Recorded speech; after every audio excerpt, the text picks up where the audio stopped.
Very good morning to all of you. The last time I think I was at the IIC conference, we did hear about a conference focused entirely on climate risk and green initiatives, and it therefore makes me doubly happy to be here today. It's, I think, the first step in many which all of us need to take. So, I myself am guilty of raising my hand whenever I see the color green, and I, jump into those panels and those events. But I think it's a larger, world consciousness that we are talking about. Just to relate a, story that sort of impacted me. It's an incident that, or the dialogue that took place at a new climate, new finance pact, largely based on climate risk, which took place in Paris sometime earlier this year in June. And we actually had several heads of state in that meeting. And it was fascinating to see that dialogue happening. I mean, we had, of course, it was marshaled brilliantly by President Macron, but we had something like maybe 20 odd heads of state from various African and Asian countries. And their only point was, bring us a Marshall Plan, because if that's what reconstructed Europe after the World War II, we need that Marshall Plan today to construct our economies.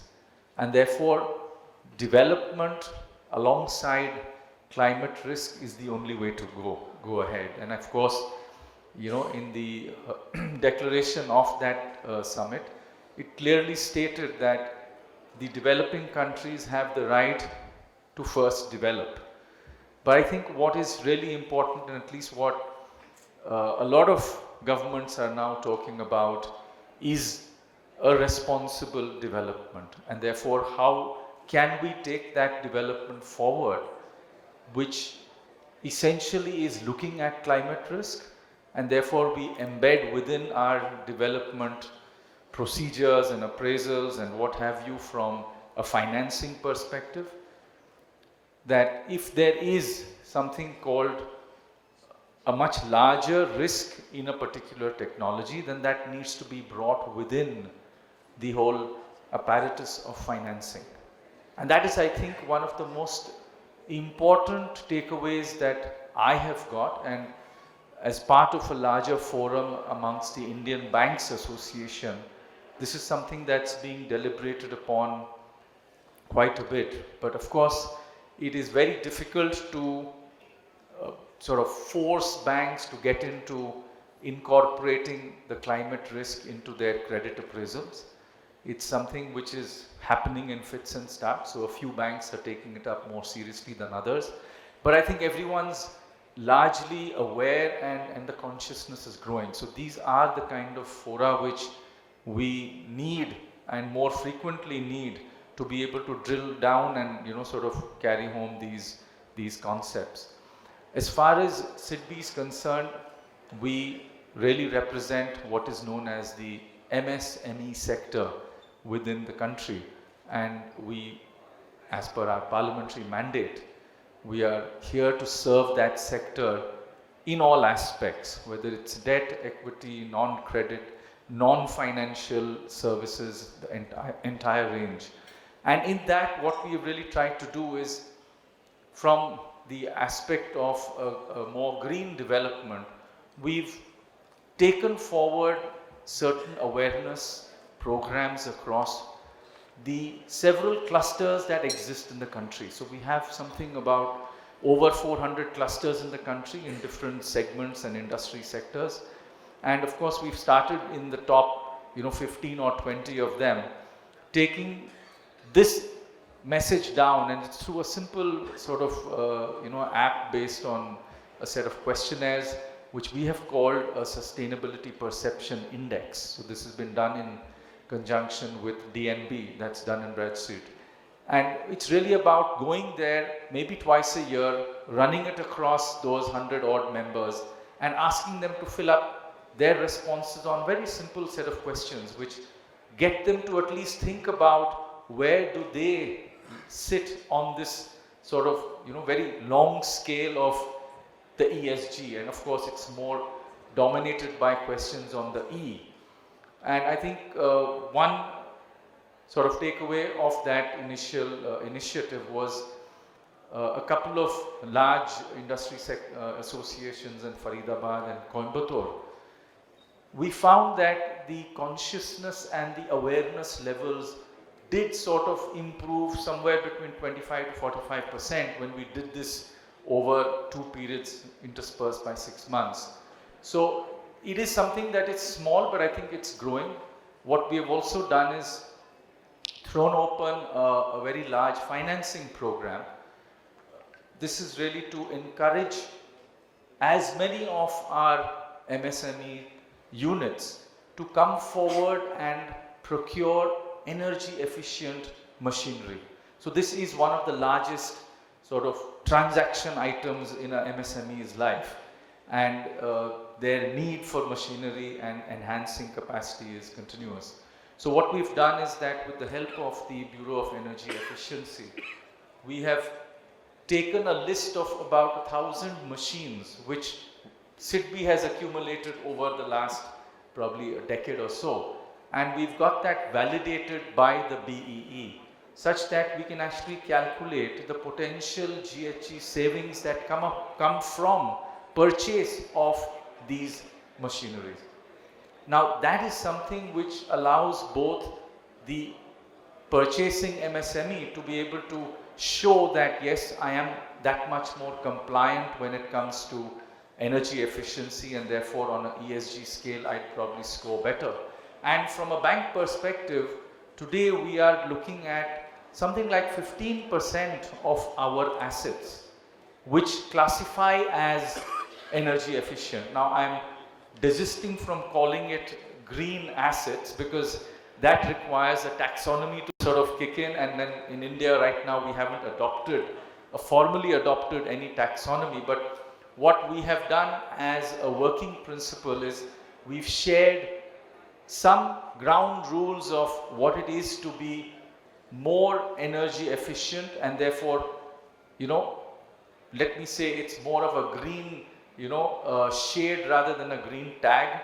But I think it's about making it work in practice. So if we are helping people by reducing their interest rates by about 100 basis points, saying that these range of machines will take you one step closer to a better compliance, I think that's the way forward. So this has been a pretty exciting phase where we've, I think, adapted a lot to what is really the need for these MSMEs. And we're talking, 70 million MSMEs in the country, of which 15 million are within what we call the formal sector, and the remaining are entirely within the informal sector, where they do not have GST registration and neither do they really get finance from a bank. So their interest rates are whatever you may choose. It could be 25% today, it could be 65% tomorrow. So, they are really struggling to get a continuous and certain flow of finance. And that is something which is, which has to be worked upon. And that is really the segment which is really hungry to grow. They know that they are performing. The minute they get into a value chain, then they know that they have the ability to grow that much faster. So there are, of course, programs that we're doing by just starting with formalizing those entities and giving them a digital identity in what is known as the Udyam registration program of the MSME ministry.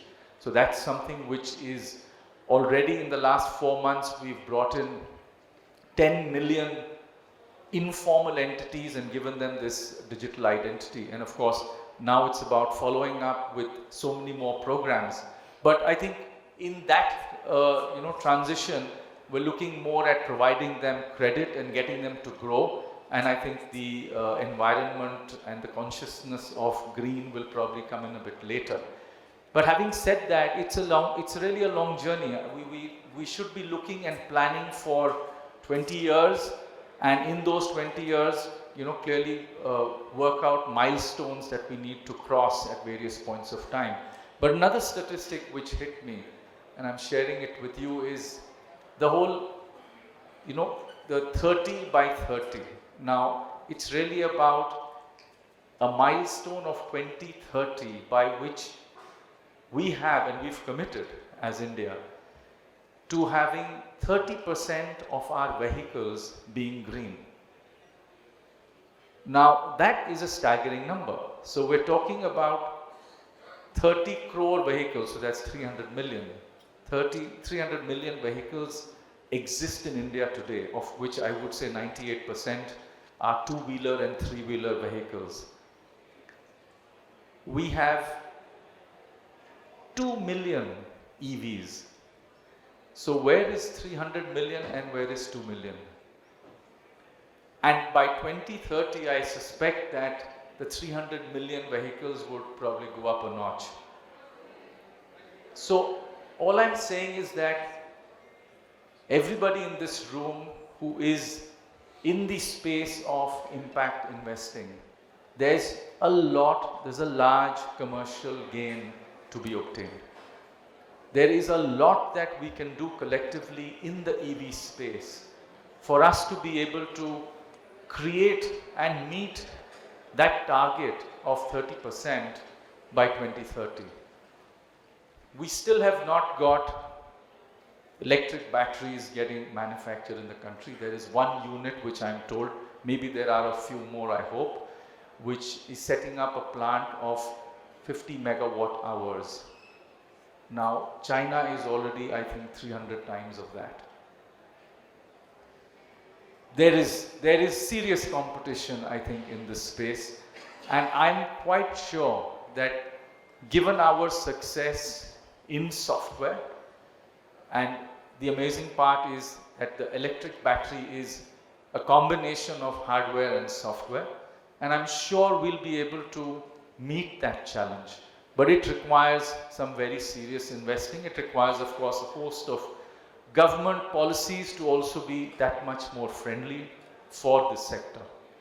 But I'm really making the point that today we might have 5 large companies which are manufacturing EV two-wheelers and three-wheelers.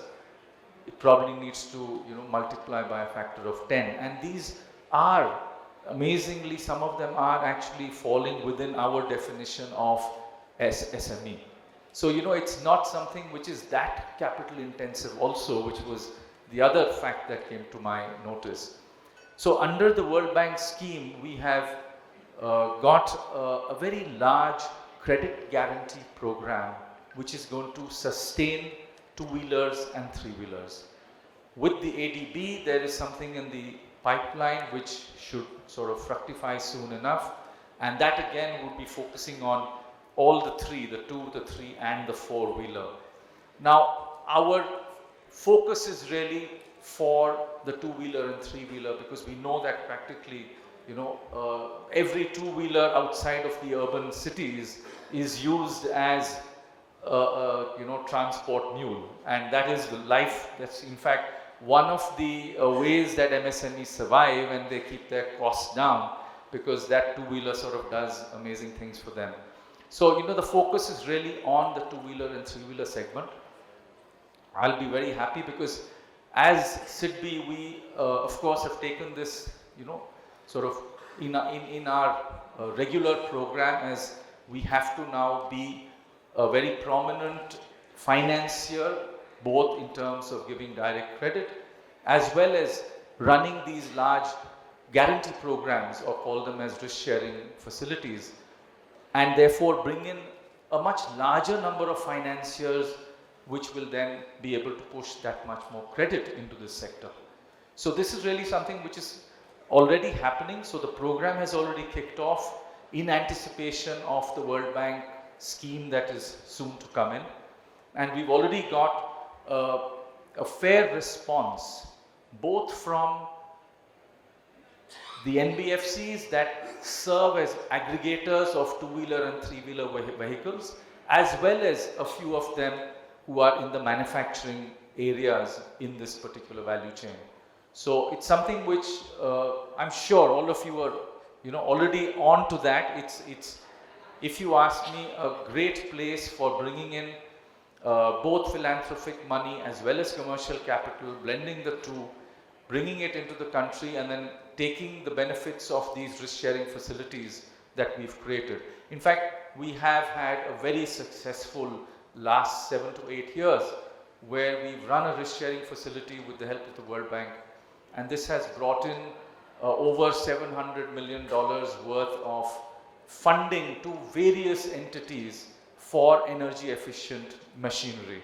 And that is really something that's worked so well that the World Bank has taken this particular scheme and has replicated it across several other countries. So, there is a lot that traditionally we have done in financing and providing credit guarantee. So that is one big piece. The other one, of course, is yet again a World Bank facility which we are partnering with them for what is known as the CBG. And I really hope that the next year you will not gasp for breath as you speak, but you should be able to have a slightly better quality of air.